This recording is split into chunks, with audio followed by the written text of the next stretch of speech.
Hello, welcome to the basement. David Bradley here. I'm reading from the book of Playboy.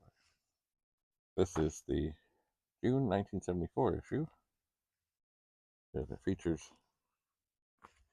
the Playmate of the Year, but that's not why we're here. It's not. As everybody has been famously quoted saying, I read Playboy for the articles.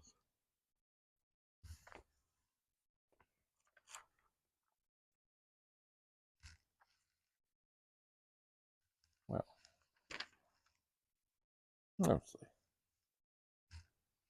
mostly.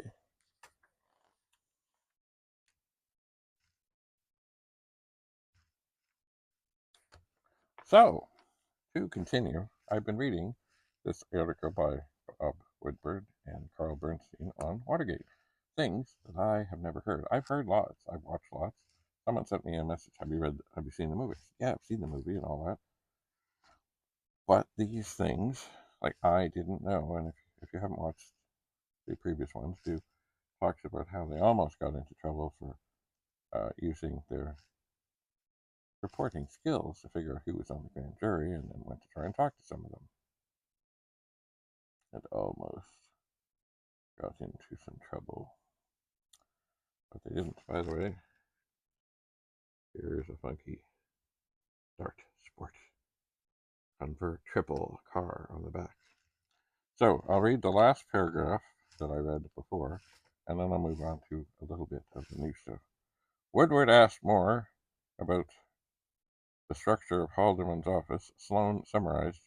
Chapin was the presidential appointment secretary, Strachan the political lieutenant, Lawrence Higby the office manager and major domo, and Alexander Butterfield supervised internal security and the paper flow to the president.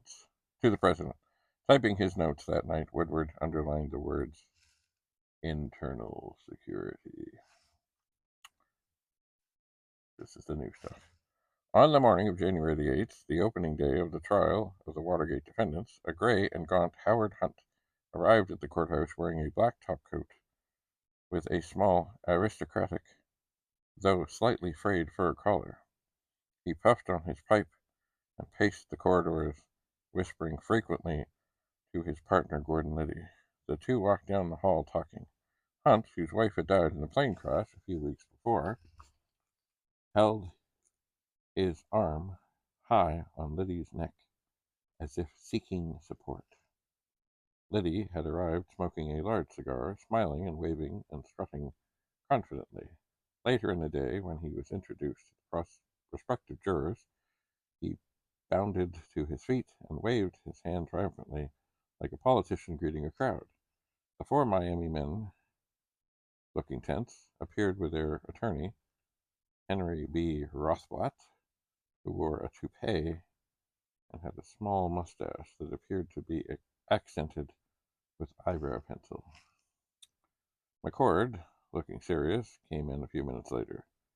He warded off reporters' questions with a no comment.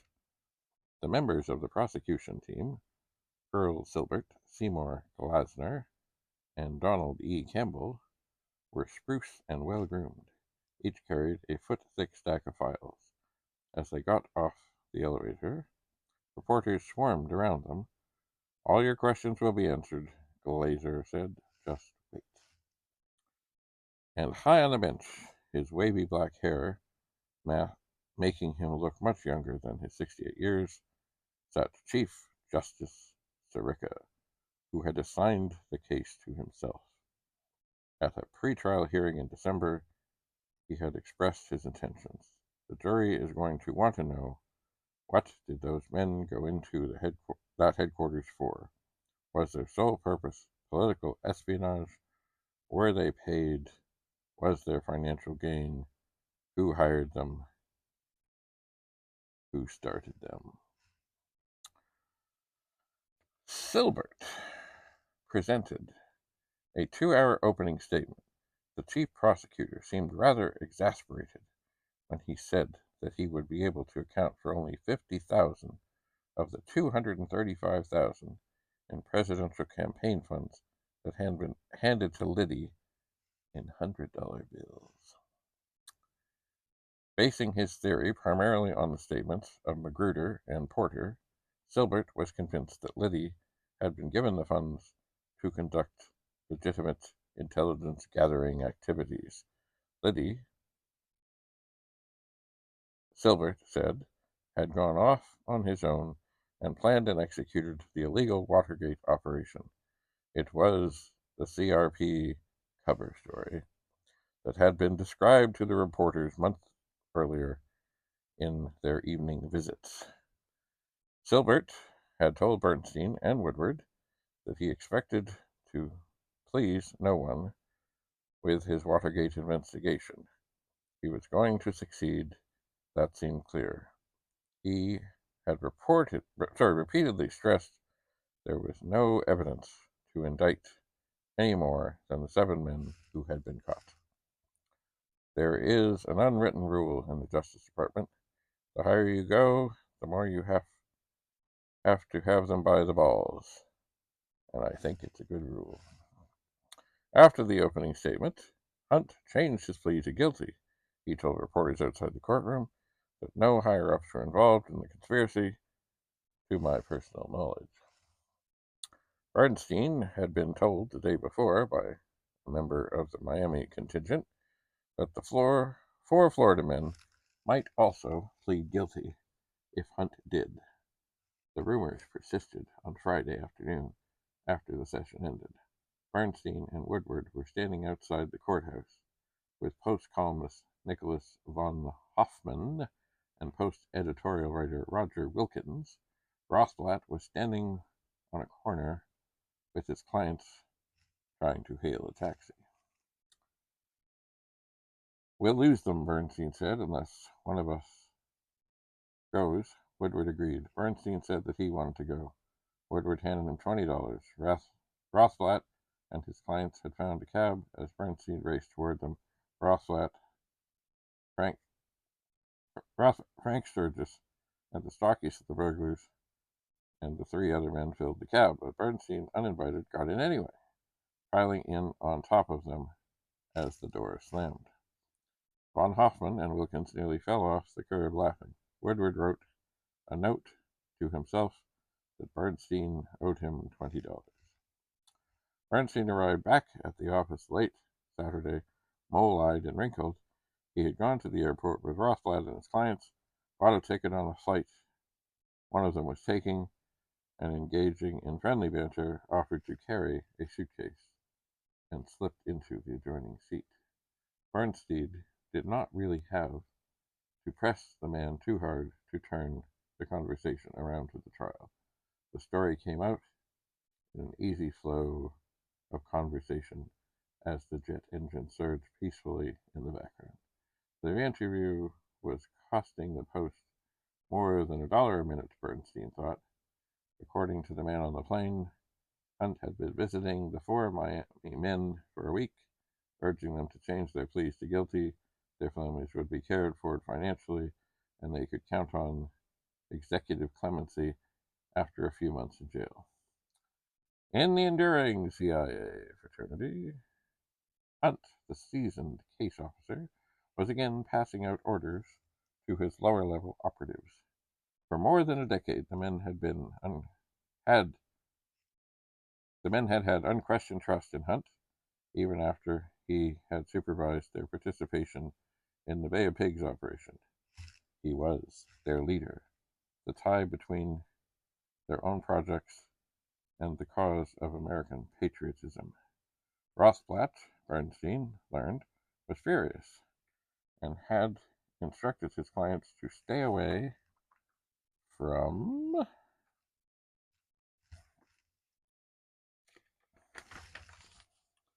that son of a bitch Hunt.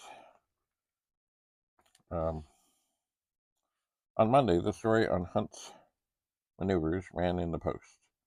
In court that morning, the 4 Miami men fired Rothblatt and were assigned a new attorney who immediately entered guilty pleas. Zareko was seething. After accepting the new pleas, he called the 4 men from Miami before him. They walked up and stood before the bench. Defendant Barker bounced up and down on his toes, wringing his hands behind his back, apparently torn by the anxiety of the moment. He went into a deep knee bend. As he answered the judge's questions, his head wagged up and down and sideways in short jerks, as if his neck had turned to rubber. Judge Sirica asked about these $100 bills that were floating around like coupons. Barker replied he didn't know where they had come from. The others nodded. I got the money in the mail in a bank envelope, he said. Well, I'm sorry, replied Sirica. I don't believe you. Sirica questioned the men for almost an hour. The heads of all four defendants seemed to be attached to the same strings. They bobbed up and down in unison. Yes, they said, the decision to plead guilty were made free from any pressure. No, Your Honor, they said, when asked if anyone had mentioned executive clemency. The judge's frown deepened. Had any of the men ever worked for the CIA? Not that I know of, answered Defendant Martinez, who had been on the CIA retainer of $100 a month until the day after his Watergate arrest. Among those who laughed out loud was Liddy, who had finished a brief nap at the defense table when Sirica began questioning the men.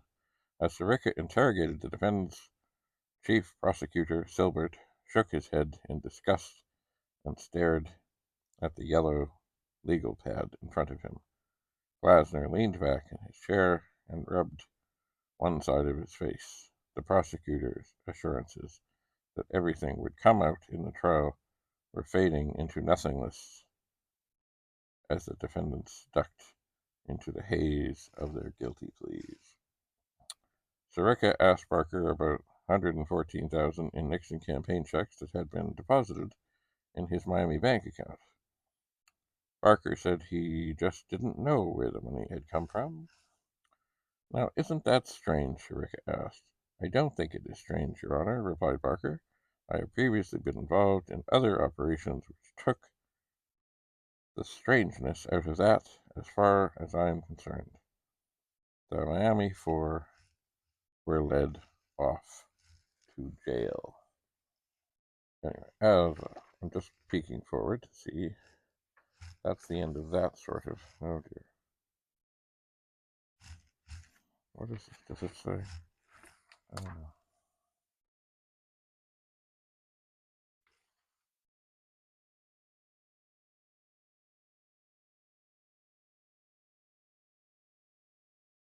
Oh, that's weird.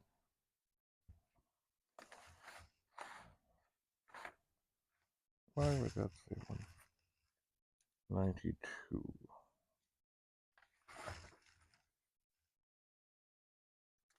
After wash. Okay. Oh. Okay. Well, this does seem to be a very long next thing. So, I think I'll stop there for this moment. And we'll continue with this.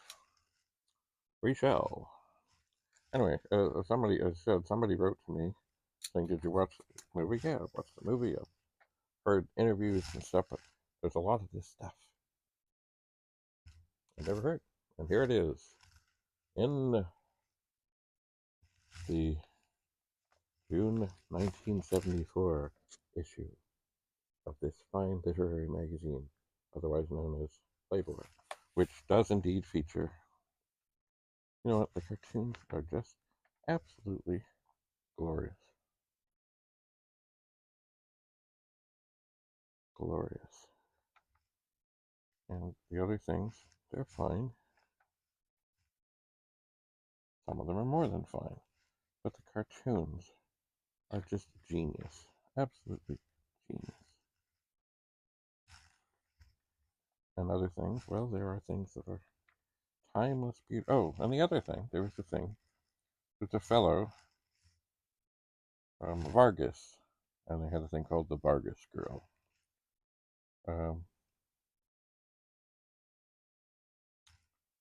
And he was an illustrator, but really, his illustrations were really, in many ways, better than real pictures. Better. And there's one here. I'll just read what the thing says. I won't show you the picture because, of course, oh no, we can't show that. Although it's not real. It's an illustration. No, anyway. So there's this young lady. She's reclined. It says streaking, flashing. Why is everyone in such a hurry? Indeed. Anyway, the cartoons are funny, thought-provoking, and really wonderful.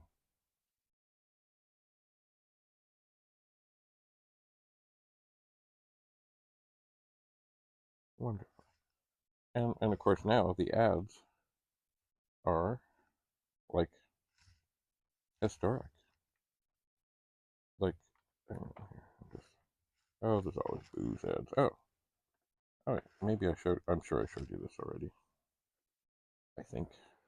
Look, I'm sure I did.